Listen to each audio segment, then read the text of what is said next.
الحمدللہ وحدہ والصلاة والسلام علی من لا نبی بعدہ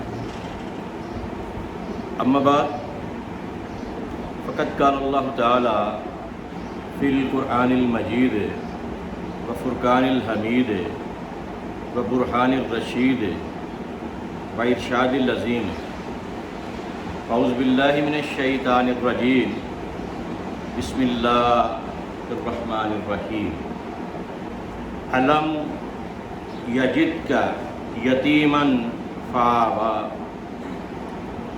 ووجدک ضالا فہدی ووجدک عائلا فأغنی صدق اللہ العظیم۔ آج 12 مئی 2023 ہے اور یہ شوال 1444 پچھلے مہینے رمضان تھا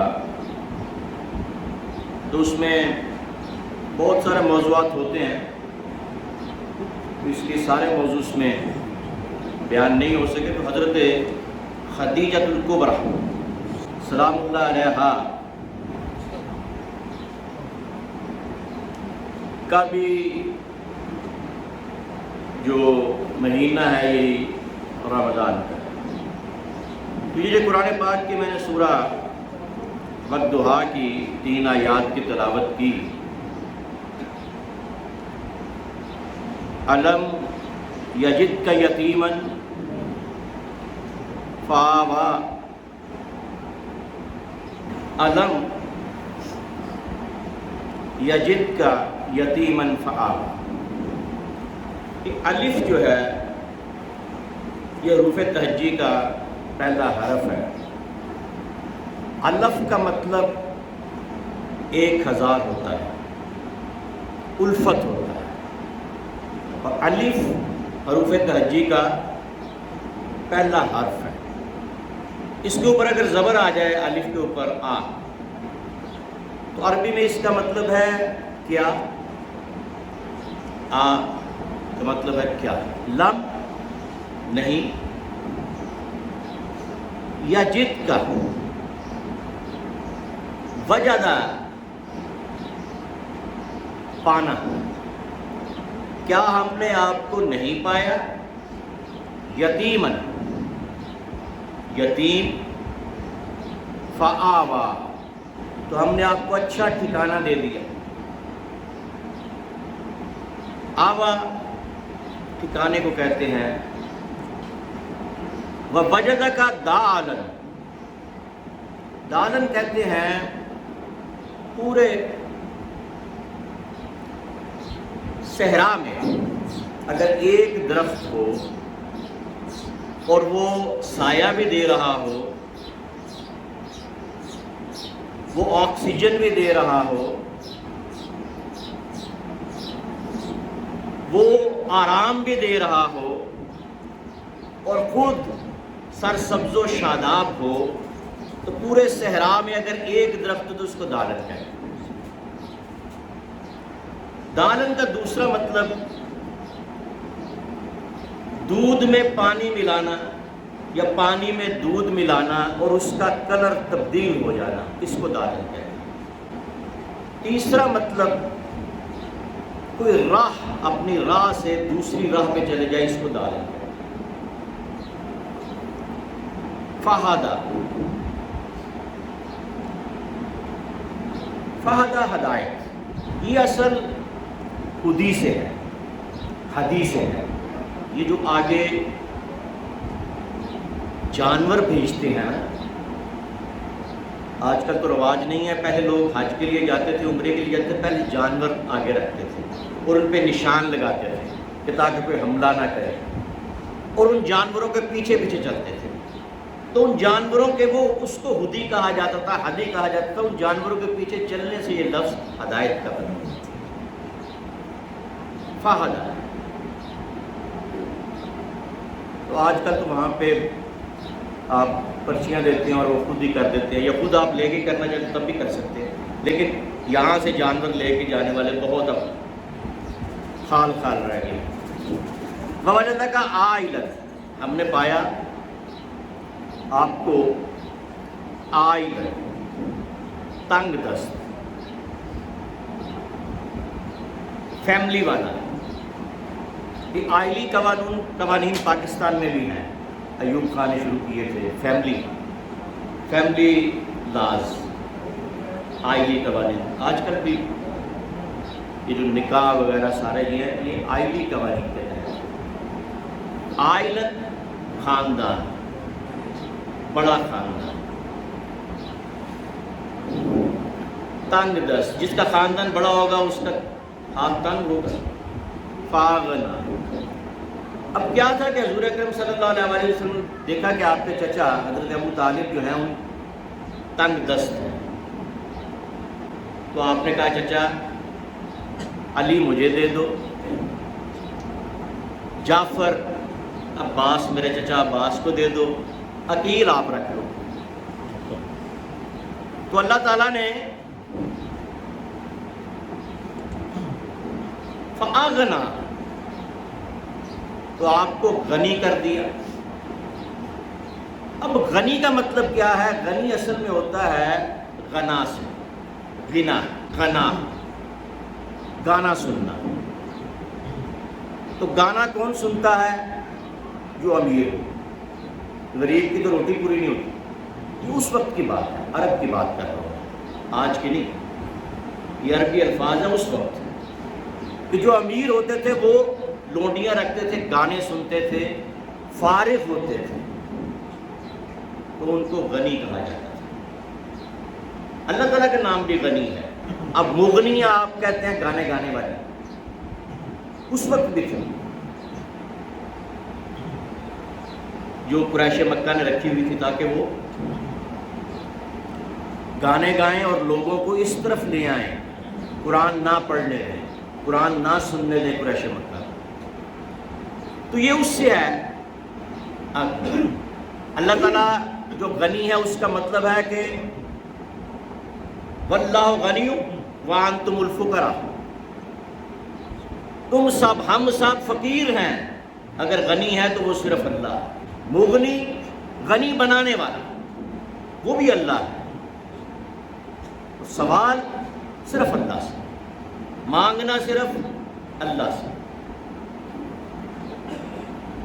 علم یجد کا یتیمن، ہم نے آپ کو یتیم پایا تو ٹھکانہ دے دیا. کون سا ٹھکانہ؟ حضرت ابو طالب کا گھر، حضرت عبد المطلب کا گھر. ووجدک ضالا، آپ جب شام سے واپس آ رہے تھے، بچے تھے، 12 سال کے تھے، تو آپ کا اونٹ جو ہے وہ ایک طرف ہو گیا.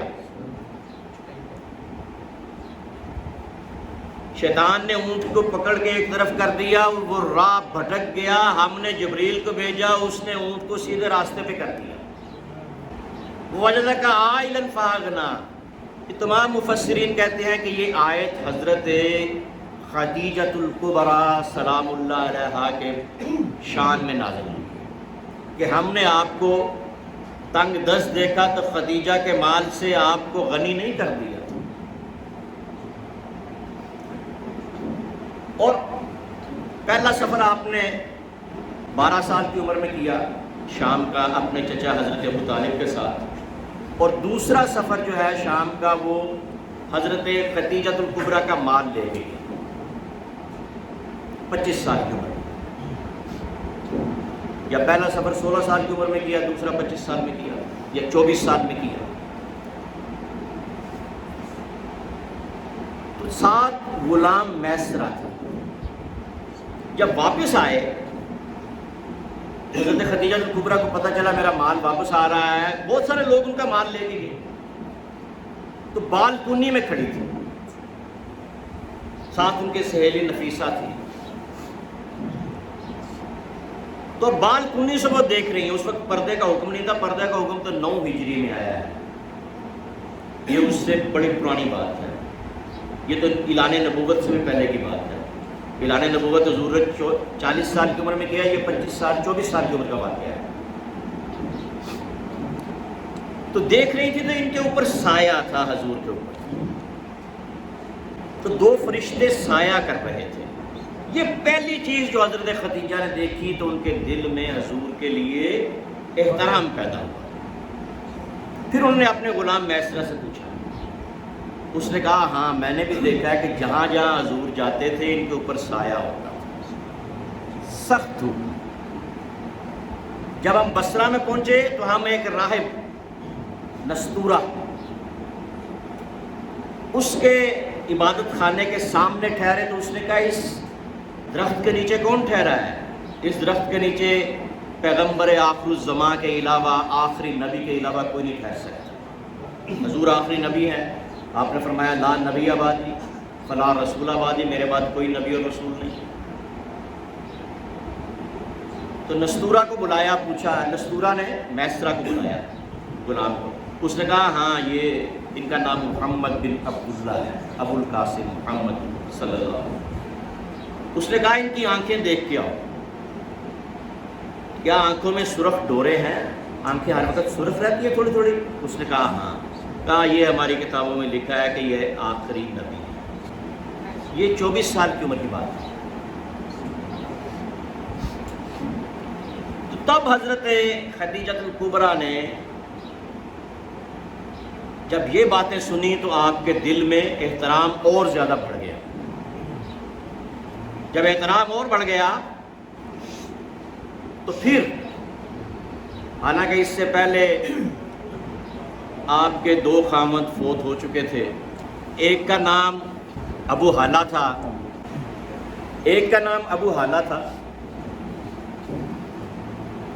کیونکہ ان کی حضرت خدیجہ الکبریٰ میں سے ایک بیٹی تھی جس کا نام حالہ تھا، ایک اور بیٹی تھی خدیجہ الکبریٰ میں سے، بیٹا تھا ہند۔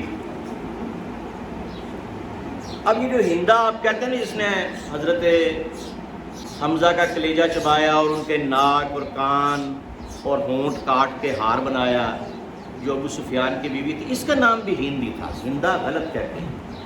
حضرت خدیجہ الکبریٰ کی جو بیٹا ہند بیٹے کے لیے بھی رکھتے تھے اور بیٹی کے لیے بھی رکھتے تھے۔ بیٹا جو تھا اس کا نام ہند تھا، دوسرے کا نام حالہ تھا۔ یہ 2 بیٹے تھے۔ پھر اس کے بعد آپ کی شادی عتیق سے ہوئی، وہ بھی فوت ہو گئے۔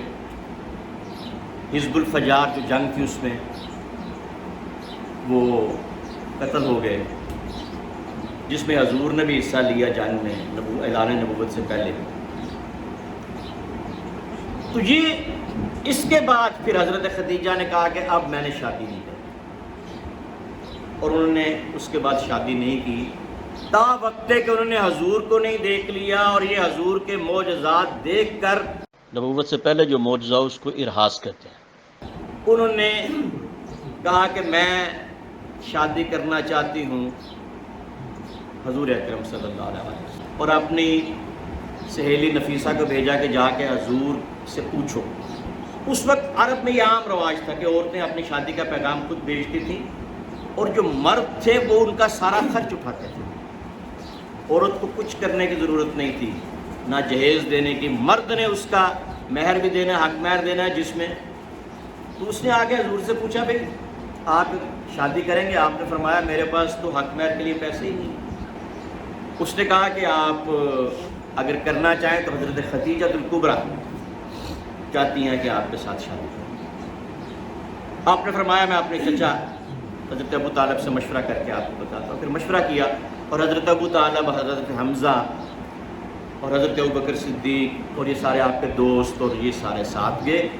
حضرت ابو طالب نے 20 اونٹ آپ کے حق مہر کے لیے دیے، جو 400 اشرفی کے برابر تھے۔ آج بھی ایک اونٹ اگر 2 لاکھ کا ہو تو 20 اونٹ 40 لاکھ کے ہو گئے، اگر اس سے زیادہ ہے تو اس سے زیادہ آپ دیکھ لیں۔ یہ آپ کا حق مہر حضرت ابو طالب نے ادا کیا، اور وہاں پہ جا کے شادی ہوئی، اور وہاں پہ حضرت ابو طالب نے نکاح پڑھا۔ تو خطبہ یہ تھا کہ اگرچہ میرا بھتیجا جو ہے یہ پیسے میں کم ہے، لیکن جو میں اس کی عظمت دیکھ رہا ہوں نا آنے والی دنیا میں، آنے والے وقت میں، وہ سب سے بلند ہے۔ اور جب آپ فوت ہونے لگے حضرت ابو طالب، تب بھی آپ نے یہی کہا کہ آپ کا دین مجھے محسوس ہوتا ہے کہ تمام دینوں پر افسر ہو. تو یہ نکاح ہو گیا. تو اللہ تعالیٰ نے یہ آیت جو نازل کی وَوَجَدَكَ عَائِلًا فَأَغْنَىٰ، ہم نے آپ کو تنگ دست پایا تو خدیجہ کے مال سے آپ کو غنی کر دی.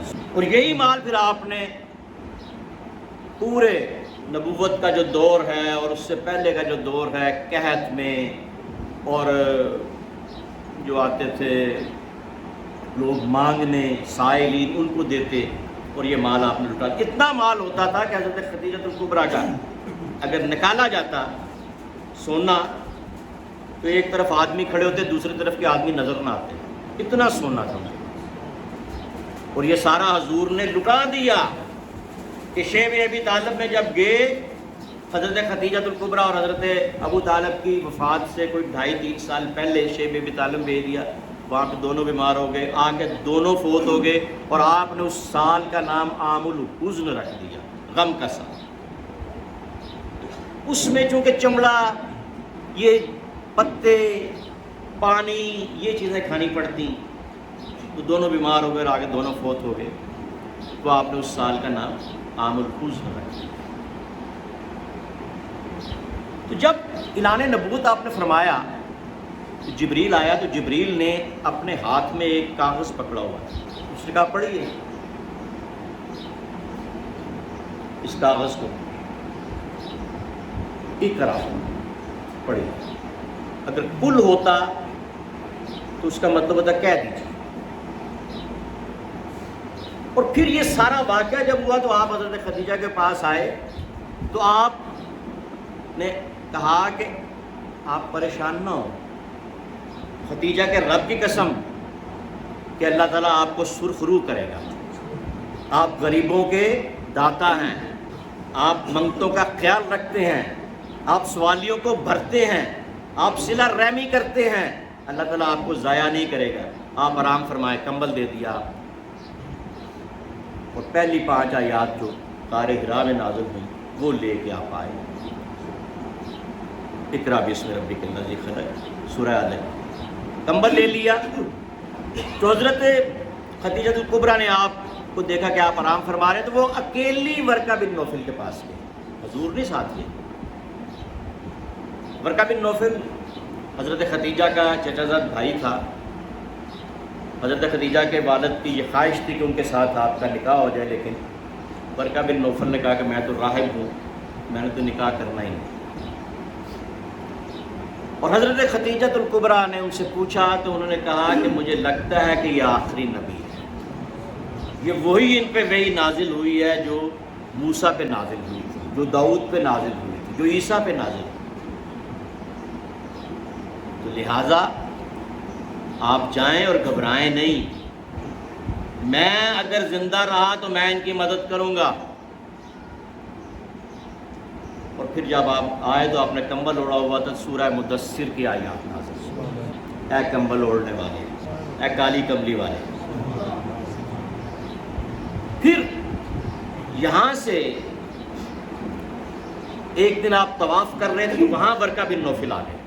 پھر انہوں نے آپ کے ساتھ معانقہ کیا اور کہا کہ اللہ کے رسول،